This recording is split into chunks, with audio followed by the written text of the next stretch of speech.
சற்று முன் இணையத்தில் வந்துட்டு ஒரு சோகமான செய்தி வெளியாகியுள்ளது நண்பர்களே. ஒட்டுமொத்த திரையுலகமே பேரதிர்ச்சியிலும் சோகத்திலும் மூழ்கியிருக்கிறதாக இணையத்தில் வந்துட்டு செய்தி வெளியாகியுள்ளது. அம்மா எடுத்த தவறான முடிவால் விஜயகாந்த் குடும்பத்தில் இன்னொரு துயரம் நடந்துள்ளதாக வலைதளங்களில் வந்துட்டு செய்தி வெளியாகியுள்ளதுங்க. ரஜினிகாந்த் உள்பட, கமல்ஹாசன் உள்பட, நடிகர் விஜய் உள்பட அனைவருமே வந்துட்டு கண்ணீர் வெள்ளத்தில் மூழ்கி உள்ளதாக செய்திகள் வெளியாகியுள்ளது.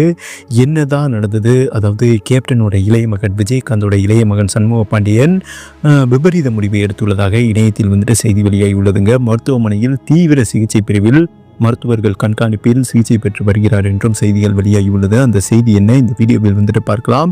இந்த முடிவை எடுக்க என்ன காரணம் அந்த செய்தியை பார்க்கறதுக்கு முன்னாடி இந்த நேரத்தில் இந்த வீடியோவை பார்த்து கொண்டிருக்கும் நண்பர்கள் அனைவருமே வந்துட்டு லைக் பண்ணிட்டு தொடருங்க, ஓகேவா?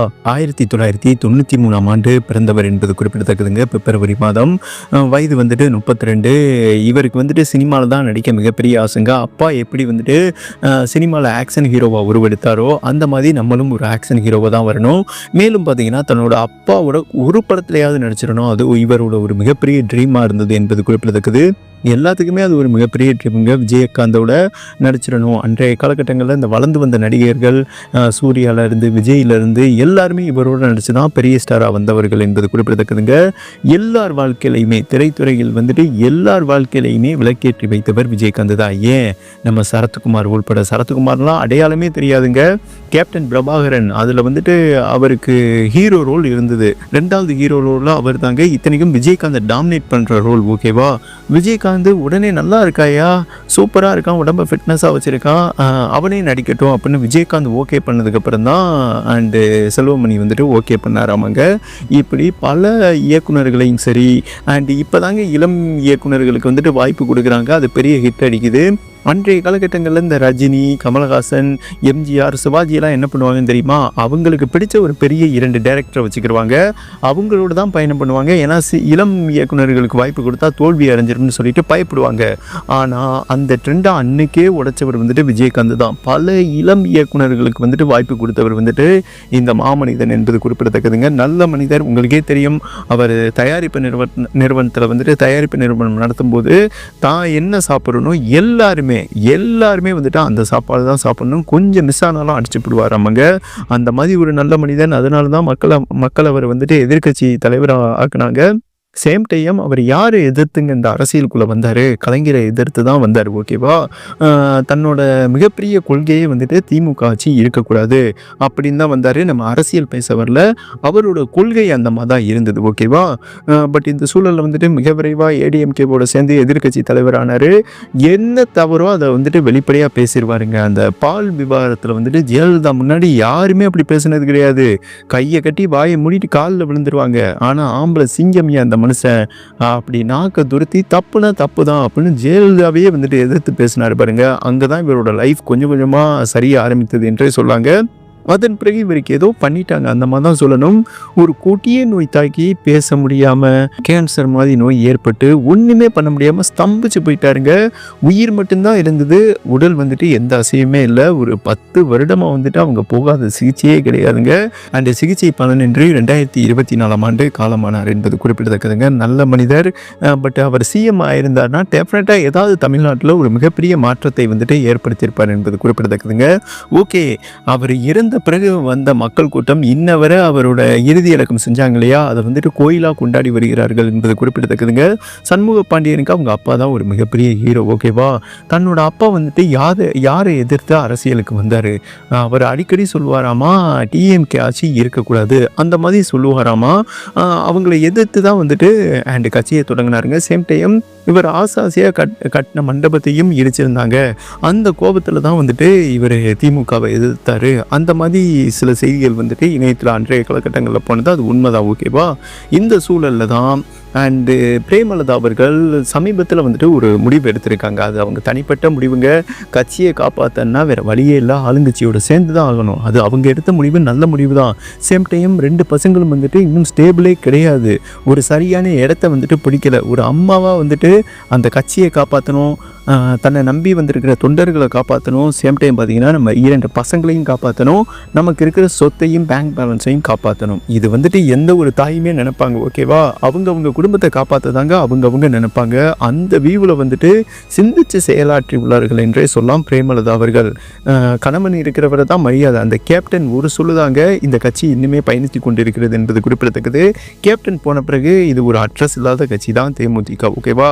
இதெல்லாம் வந்துட்டு நல்லா கால்குலேட் பண்ணியிருக்காங்க பிரேமலதா அவர்கள் படித்த பெண்மணியும் உள்பட. ஓகேவா?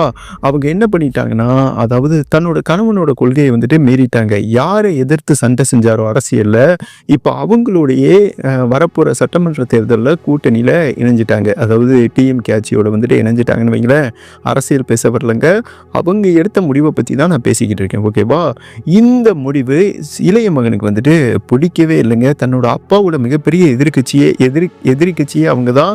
தன்னோட அப்பாவுக்கு இந்த நிலைமை வந்த காரணமும் சில செய்திகள் வந்துட்டு வெளியாகின இவங்களா கூட இருக்கலாம். ஏன்னா அன்றைய காலகட்டங்களில் அவர் ஆக்டிவாக இருக்கும்போது விஜயகாந்த் அவர்கள் ரொம்ப கோவப்படுறாரு, அவனை அடிக்கிறாரு, இவரை அடிக்கிறாருன்னு தவறாக சித்தரித்ததும் இவங்க தான். ஓகேவா?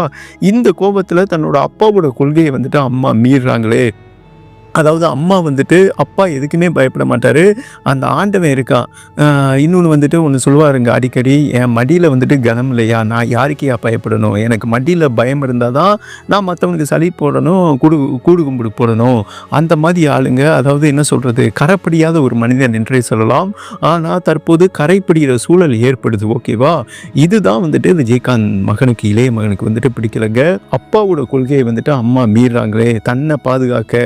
இது வந்துட்டு ஒரு சரியான அரசியலாக இருக்க முடியாது. இந்த விரக்தியில் வந்துட்டு அம்மா வேணாம் அம்மா அப்படின்னு சொல்லியிருக்காங்க. ஆனால் ஒரு தாயாக வந்துட்டு அவங்க நல்ல முடிவு தாங்க எடுத்திருக்காங்க. இந்த கட்சியை காப்பாற்றணும், 2 பசங்களை வந்துட்டு அடுத்த கட்டத்துக்கு கொண்டு வரணும், வேற வழியே இல்லை. ஒரு தாய், சரியான தாய் அதை தான் நினைப்பாங்க. தன்னை நம்பி வந்த தொண்டர்களையும் வந்துட்டு கைவிட்டக்கூடாது. அதெல்லாம் யோசிச்சு தான் டிஎம்கேவோட வந்துட்டு கூட்டணியில் இணைஞ்சிருக்காங்க. இந்த வருட சட்டமன்ற தேர்தலில் அவங்க அப்பா யாரை எதிர்த்து வந்துட்டு சண்டை செஞ்சாரோ அவங்களோடையே கை கொடுத்துருக்காங்க. ஓகேவா?